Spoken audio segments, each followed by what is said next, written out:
నీలాంటి మాజీ జమీందారి వంశపోడు అన్నం ఏడిగా లేకపోయినా గుడ్డది స్త్రీ లేకపోయినా ఒప్పుకోవడం సంగతి నీకు తెలీదు. నువ్వు తగిలించుకుని ఇస్త్రీ కొట్లే కళ్ళు పెట్టుకుని చూసుకో. అమ్మ నా డింగిరీ పెళ్ళామా, నాకే డింగిరీ ఇద్దాం అనుకుంటున్నావా? ఇది ఇస్త్రీ చొక్క, ఆల్ రైట్. ఇది ఇస్త్రీ పంచ, ఆల్ రైట్.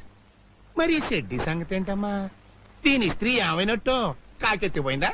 ఏనాయనా రాత్రి తాగింది దిగలేదా? పిల్ల మీద కేకలేస్తున్నావు.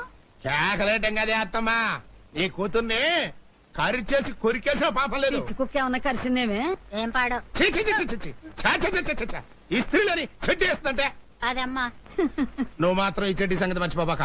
ఆగు, నువ్వు మాత్రం అది వేసుకోలేదని మర్చిపోబాక.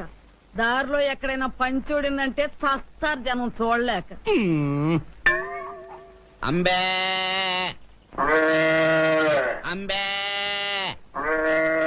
కోడికి వస్తున్నావు అంటే